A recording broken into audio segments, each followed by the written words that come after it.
Bonjour mes frères et sœurs, sur mes directions du Caprio, émission na bino ya lelo, eza émission ya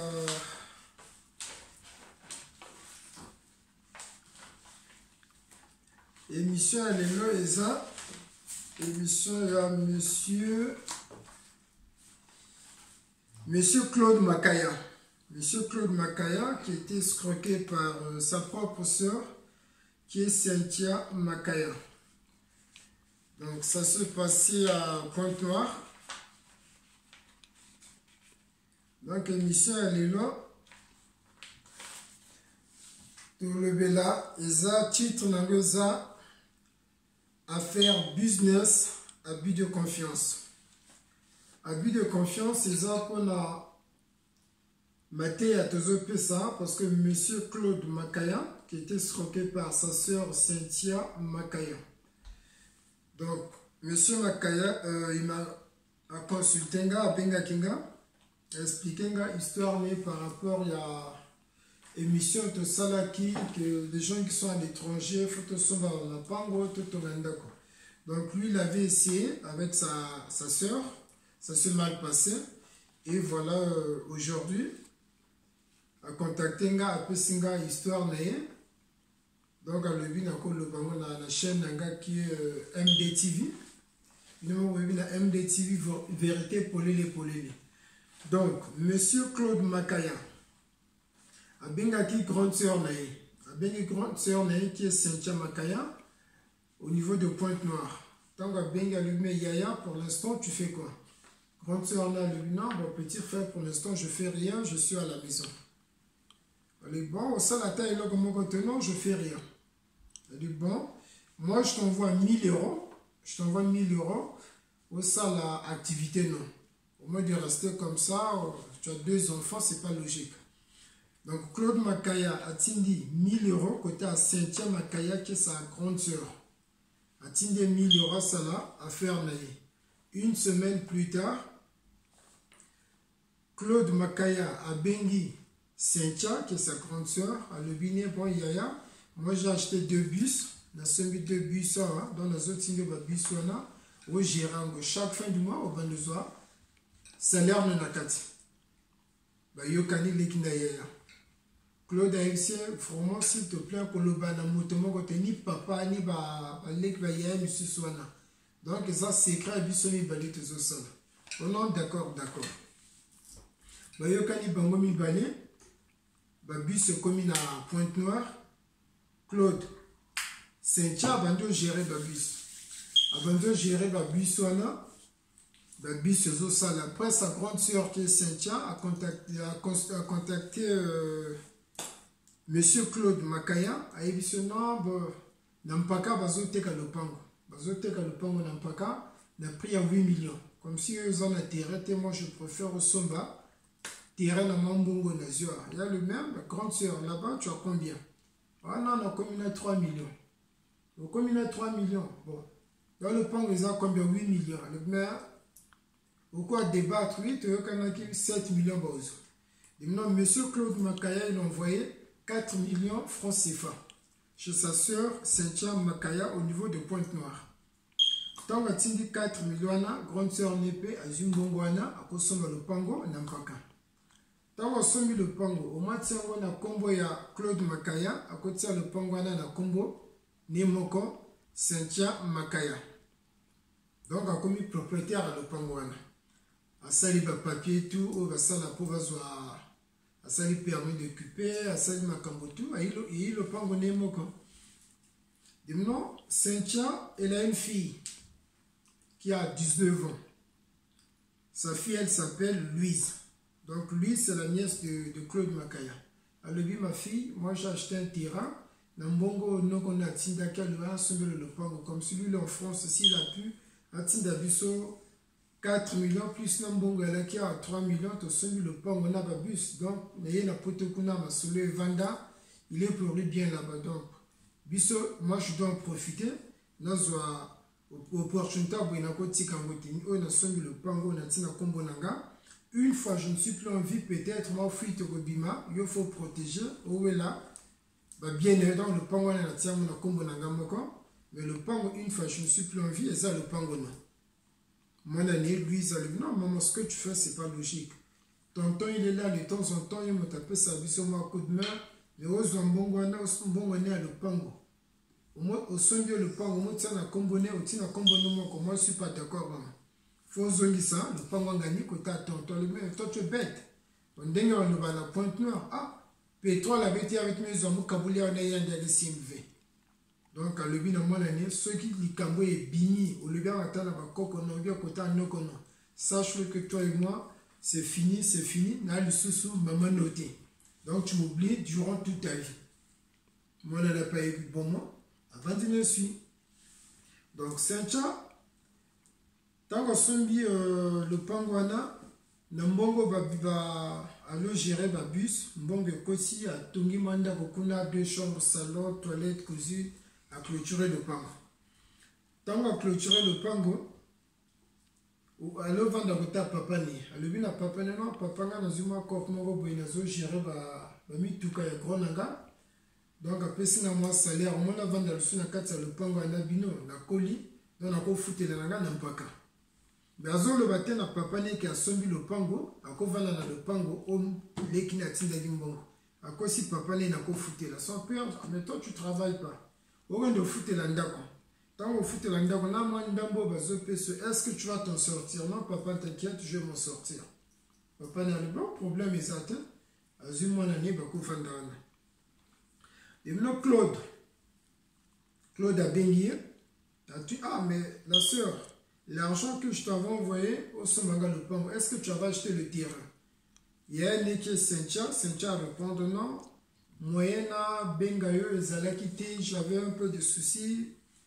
Il y a un bongo, na katia ndako kuna côté na lova na le Pango papa, n'éviter na motazo qui ango, et te sauve chauffeur, tant que ça va verser, ou bien va mécanicien, tant va les cas, ou bien battre tant va côté franchement, bongo tindaki, les 4 millions et les 3 millions que j'avais vraiment, il y a ango. Mais comment ça se fait ça? Il y a un bon retour. Dans le pango pour sombata, non, la sombate, mais il faut le bisangat. Depuis tout ce temps, si tu veux le bac naga, j'allais savoir ce qu'on devait faire. Mais il y a aussi les cambos, bon minel. Saint-Tchad dit vraiment, je n'arrivais pas comment t'expliquer, nous encourage à expliquer. Claude Makaya, le bon, grande sœur, il n'y a pas de souci, nous comprenons. Mais désormais, ce qu'on va faire. Mbongo mo bomba mbongo na kati ndako fozo mbongo na au fongo la compte au chaka mbongo la compte Claude P avant de n'insulter on va ici ko solo la grande sœur né avant d'ici à réfléchir non les cambo c'est un peu louche non comprendre la beauté ndeni bako yibe mbongo to na tous les 7 millions avant de n'insulter bazane pe eleki Claude bazunzela ake Pointe-Noire. Quand il est arrivé à Pointe-Noire, à quel côté ma parole le gars, bon papa, mon fils, si tu es arrivé aux zones, le bateau, au Benguité, au Bimini Bisoga, tu es arrivé depuis quand? Non, papa, je suis arrivé depuis hier. Ah, comment il lobby? Ah, d'accord. Là, tu me Saint-Tcha à Zawapi. Oh, mais il y a Saint-Tcha Bima qui a comment foutu la Nampaka. Lui, il a trouvé ça un peu bizarre. Ah, comment foutu la Nampaka? Comment ça? Allemand?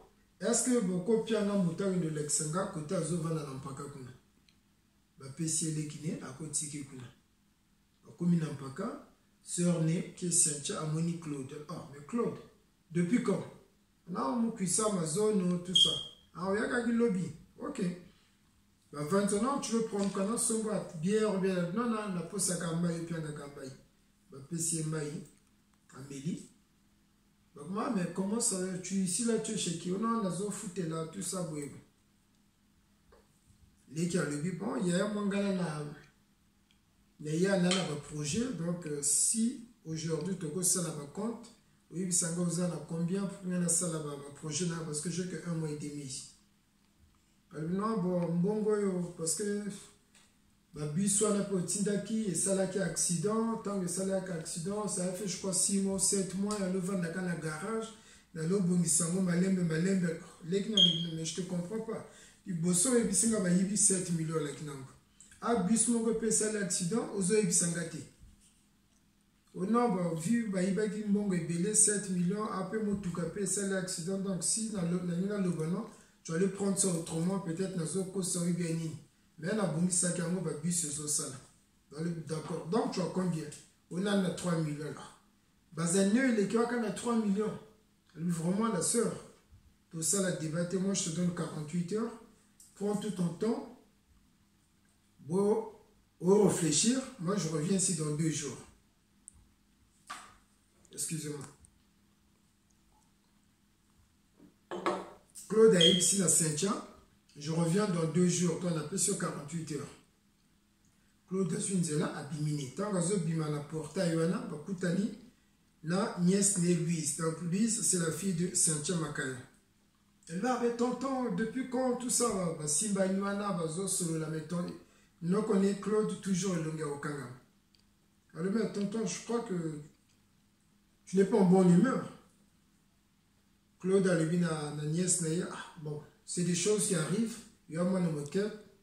Donc quoi expliquer? Non mais pas, tonton, dis-moi. Non, j'ai un souci, il y a un niveau noté. Lui, il a levé, tonton, moi je te comprends, je sais pourquoi tu es énervé. Mais moi j'ai un truc que j'avais gardé, je dois t'expliquer ça aujourd'hui. Mais ici là, je ne peux pas te parler parce qu'il y a un moment qui est là, ce maman a coûté un toujours solo là. Osalanga mabe nona kali kambwana noko na lebi bon to kota na mutuka to luka place to vanda bakena restaurant ba vandi noko ne que Claude a tenu Louise mais qu'est-ce qui se passe likamboni nona olingo expliquer nga ozoko kate ona tonton est-ce que tu peux me protéger noko na non moi je vais te protéger pour ça il y a pas de problème dis-moi tu as besoin de quoi ou bien quel problème ils ont dérangé. Lui, ils ont les bons tonton. Problème nanango. Ils ont makambo mama salaki. Yotindaki mbongo. Asomba le pango. Mama asomba ki le pango ni esika utuana. Kote utu bimawana. Ya le pango mama asomba ki na mbongo no.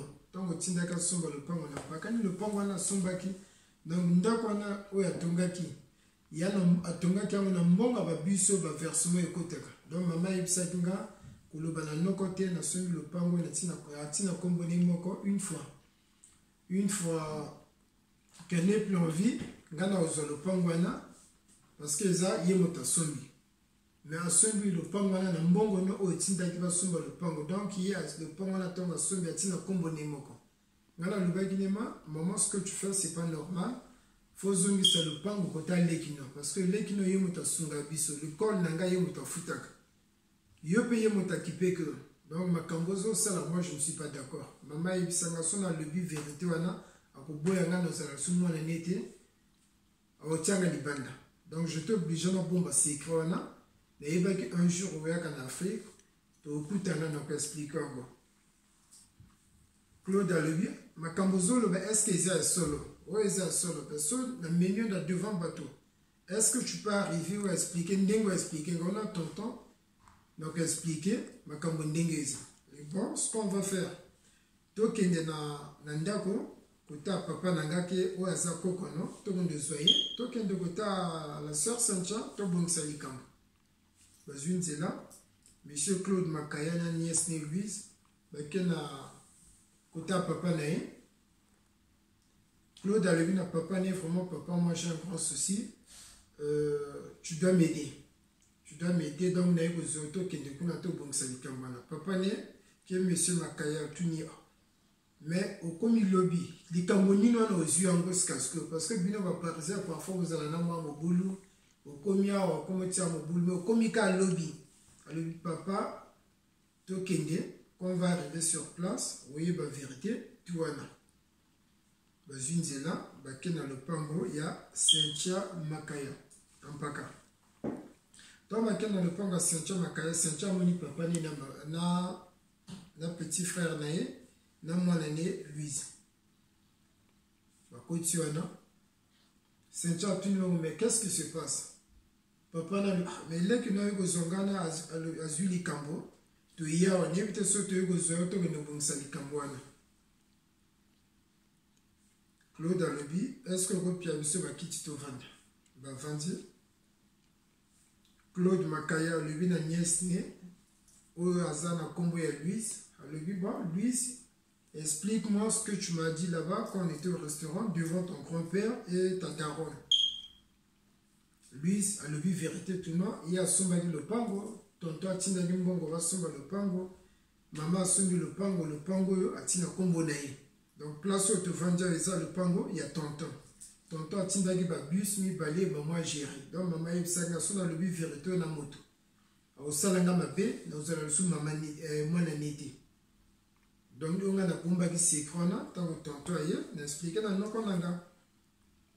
Monsieur Makaya, mon fils, comment le baston à Claude? Moi, je t'envoie en France, en Europe, au Kenapoto, dans Mbongonanga. Parce que moi, j'avais confiance en toi. Mais yo, comme il a poto, au Tindi, bus, mi, balokota, yana yo, au lobia bomba, s'écra, le balamotote. Au Tindi, le sumbongo, à sombela le pango, à ce que t'en as bêtio, scro, au commun, aux zanga, papa, na bongo, ça, les cambouana.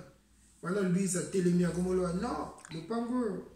Na sombi na mbonga na moko na sombi na mbonga motote ya zokosa voilà le bib maman c'est ce que tu m'avais dit ce que Claude Makaya le bib papa je tous les documents on a salaki va transfert en mbongo il y a 4 millions na ba papier na somba qui va mituka na ba dossier tout donc yaya tu dois me libérer puis anga le pango na benganyo le lote mais le pango eza ngai bimisa mikanda ya le puisque c'est non le pango eza nga moko puisque na kombo na ko la kisabino permis d'occuper nanga le pango tout ça j'ai des témoins et le oui yo le baki nanga le pango eza na mpaka bon le pango po sombi pe eza na mpaka na tindio mbongo nangai o lobi na mwana no aloba na moto ta bomba secret wana vraiment ou kozongisa mbongo ou bien na ko le pango ya na le but au tala na peso le pango te pas comme soit na wana. Ce que papa n'est, qui est monsieur Makaya, lui, oh, mais lui, il y a eu Sakinga, aux géré le bus, il y a un grand naïo. Que à côté aux ventes de foot là. Parce que le pango mené, nous avons foot là, il y a un peu de zatal. Il y a eu ça au foot là. À ma grande surprise, on a commencé à savoir, moi, le nom de le baya, le pango, il y a un peu de naïo, motatine d'agimbo. Faut zongi ça, le pango en gagne. Donc, Claude et Saint-Chaba, comme au soin, il y a un tira. Papa n'a pas séparé, Simbi à gauche, Simbi à droite, Simbi. Déjà, M. Makaya, là, qui papa Mokolo, il avait 82 ans. Donc, papa a supporté, il a tensionné à Bella, la soeur, la cardiaque, a supporté en côté. Papa a sali crise à Kouy. Donc, papa a payé, il bâti la motouka, il mené directement là, l'hôpital a cessé. Il mené à l'hôpital a cessé, comme il papa a couffé. Parce que tant que papa a couffé, on dit papa, on dit monsieur Makaya, tant on dit monsieur Makaya. Après l'enterrement, la famille est venue, non, il faut te lever là, du Cameroun. Claude a expliqué à ma membre en famille, Saint-Chap a expliqué, ma membre en famille va lui dire non, Saint-Chap, tu as tort. Il faut que c'est le pango côté, il y a l'équino. Saint-Chap le blanc, il s'en côté. Dans la moni pas si pendant son le pango nanga. Mais amiyo sala kate, au sombi le pango na mbonga nani. L'équino a bimisi la facture, toi tinde la ke mbongo, au somba le pango. Bon, le pango proposait qu'ils en n'empaka. Après sombi le pango n'empaka, au kosi papa no a boitio, que le pango no fouté la ka. Vraiment, les cambozo, ça là, ils ont bien été. Donc, tu dois arrêter ça. Saint-Charles, le gars, le pango na te. Va soigner, Saint-Charles, télémiaki. Claude Tsigana, membre en famille. Lui, mon fils n'a évité les cambos pour son modérini. Ou bien qu'il n'a pas arqué, ou bien n'a évité. Claude a lui, non qu'on a fait le pango na. Claude Paki. Donc, Kiwana a comme bela makolo, comme vimbaye, tout ça, au corolata, va chaussure. Va mener dans un groupe de prière. Ah, les cambézans, abisso, tous au moins la sœur na yo, motaboua qu'elle est malade. Tous au moins la sœur qui est donc, si on continue ou insister dans le pango récupérant, tu vas perdre ta vie. Ah, au père nani papa, à quel point ma cambona venu le pango. Donc, yo peut tous au moins la sœur qui est ah, va boire qu'elle est vlog comme un collé vimbi. Donc, mon frère Tika, il y a le nom le pango n'a pas fait récupérer caca. Bon, c'est à toi. Il y a bien là, donc, maintenant, biso, c'est mieux au tika parce que ce qu'on continue de hommes na surfer à Bokili. Botika Mokilio. Je conseiller à Yoki. Bon, c'est pas grave. Mais je récupère mes 2 bus. Azuba bus Nemi Balewana, a soumis le pangoné. Bon, nous sommes à poto. À Commune aéroport, il y a Pointe-Noire qui est à Grossi-le-Net, si je ne me trompe pas. À Commune, à Pessi passeport, na machin, il y a immigration. Pour ça, la formalité. Na passeport et commis et longui. Il y a moins de moquet. Il y a bébé.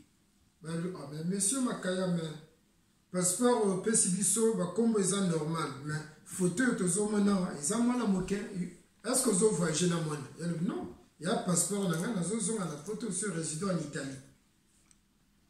Mais photo, ils ont photo notée, il y a passeport noté. Bando son dans la bataille immigration, il y a PC passeport dans monsieur Claude Makaya. Il y a la photo, il y a Elongini.